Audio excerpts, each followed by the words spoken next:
everybody. Clean house. I need you not to bathe when you're not going places from their friends. Hello, I'm Dr. Wesley Carter, and I'm the creator of Kids by Carter, a KRS practice. What you're about to see is the Building Powerful Partnerships. This is the educator component.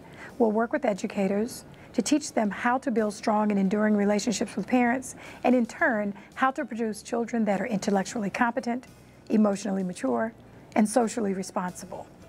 So I got a school, and then we started texting each other, and so there you have Dr. Wesley Carter. Thank you.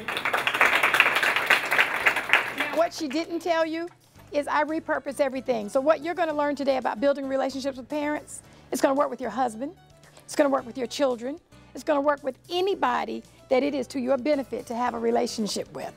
But let me tell you how this started. 9 years ago, I got divorced, tragically. Now it's great, but then tragically. And at the time I thought, well, I'm just going to be walking along and I'm just going to poof and turn into powder because that's all I know how to do. I got married at 19. I was married 21 years. There's nothing else after that. So I started reading all this information about single parents. Everything I read said we are doomed. I had 3 girls.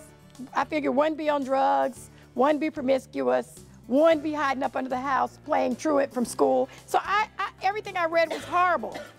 But when I looked at companies, and when they hired CEOs to turn companies around, they turned companies around. And I thought, if you can turn 1,000 employees or 300,000 employees, and you can get 200,000 employees marching in the same direction, why can't you take 3 children and get them marching in the same direction? At Kids by Carter, we work with faculty and with parents to position our children for excellence. At Kids by Carter, we work on developing intellectually competent, emotionally mature, and socially responsible leaders.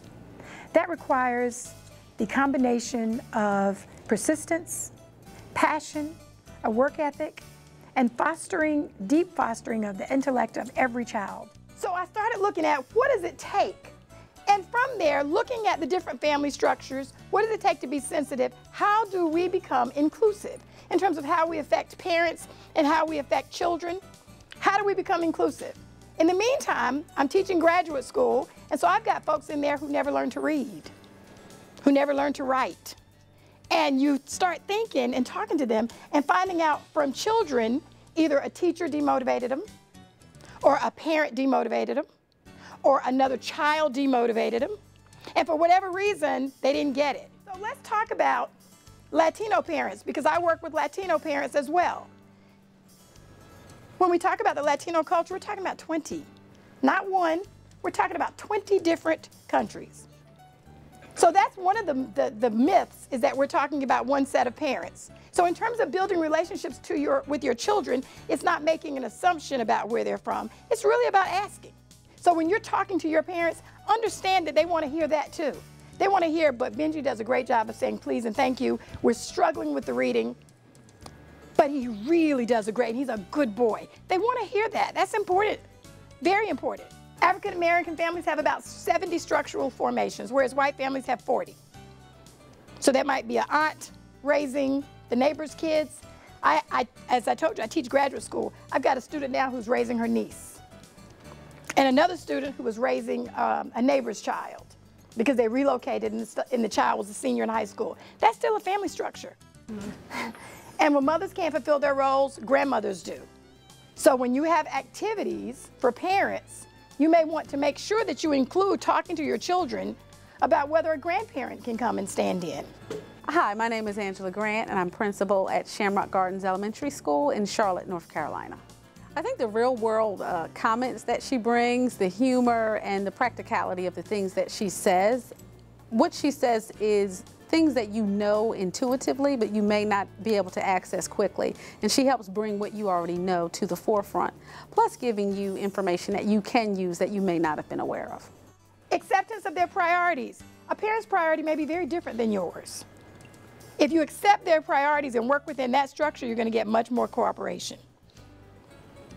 What is that parent structure? A parent who says, I don't have time to sit down and read with Billy at night. For them, you may want to recommend they do it in the car on the way home.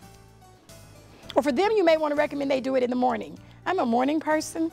I'm a much better mother in the morning than I am at night. But it is your responsibility to take as much ownership as you possibly can. It is their responsibility. And you know what? You might have to overcompensate in some situations. Teachers are the great influence on parental involvement. It's how welcome they feel. Do they feel like you're inviting them? Do they feel like you're including them? Do you really want me in your class? Is there really value for me coming to your class? Is it really making a difference with my kid? Is it making a difference with you? Are you sure it's not disruptive?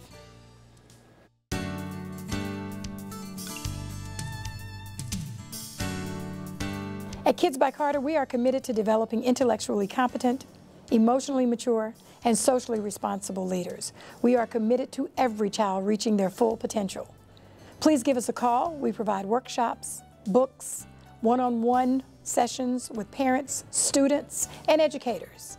KidsByCarter.com.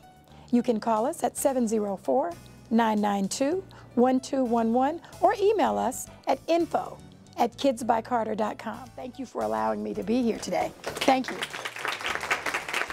I'm Dr. Wesley Carter.